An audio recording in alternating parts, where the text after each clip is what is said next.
Thank you for joining us today. It is April 25th, and this is St. Giles in the Word, a daily recording of our readings. We read today from the Acts of the Apostles, chapter 22, and from Psalm 100 in the New International Version. Let's begin today in the book of Acts. Brothers and fathers, listen now to my defense. When they heard him speak to them in Aramaic, they became very quiet. Then Paul said, I am a Jew, born in Tarsus of Cilicia, but brought up in this city. I studied under Gamaliel and was thoroughly trained in the law of our ancestors. I was just as zealous for God as any of you are today. I persecuted the followers of this way to their death, arresting both men and women and throwing them into prison, as the high priest and all the council can themselves testify. I even obtained letters from them to their associates in Damascus and went there to bring these people as prisoners to Jerusalem to be punished. About noon, as I came near Damascus, suddenly a bright light from heaven flashed around me. I fell to the ground and heard a voice say to me, Saul, Saul, why do you persecute me? Who are you, Lord? I asked. I am Jesus of Nazareth, whom you are persecuting, he replied. My companions saw the light, but they did not understand the voice of him who was speaking to me. What shall I do, Lord? I asked. Get up, the Lord said, and go into Damascus. There you will be told all that you have been assigned to do. My companions led me by the hand into Damascus because the brilliance of the light had blinded me.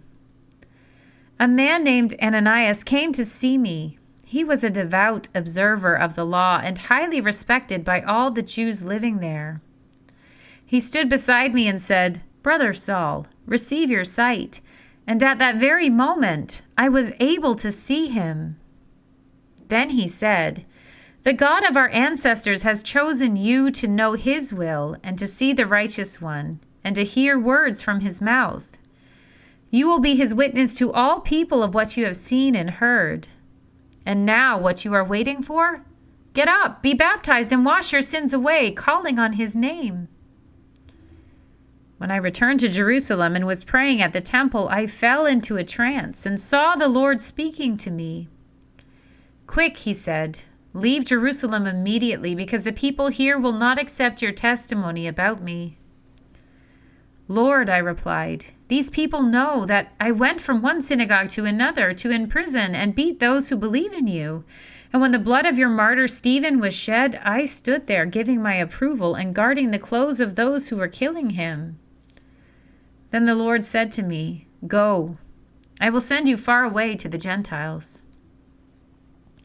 The crowd listened to Paul until he said this. Then they raised their voices and shouted, Rid the earth of him! He's not fit to live! As they were shouting and throwing off their cloaks and flinging dust into the air, the commander ordered that Paul be taken into the barracks.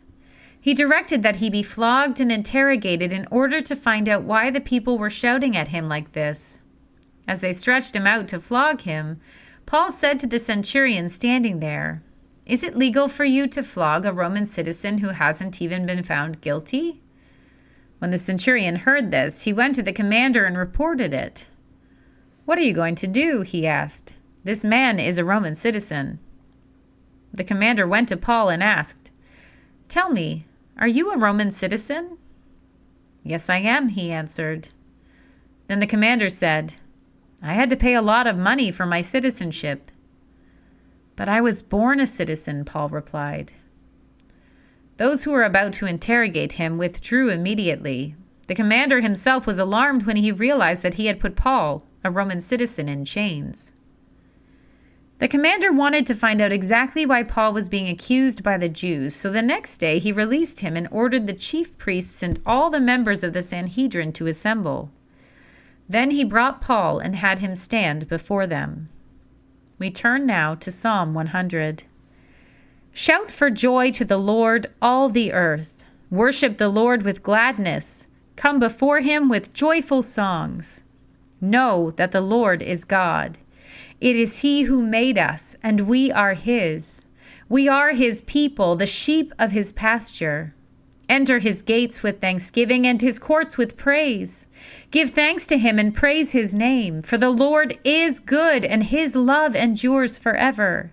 His faithfulness continues through all generations. Here ends our reading for today.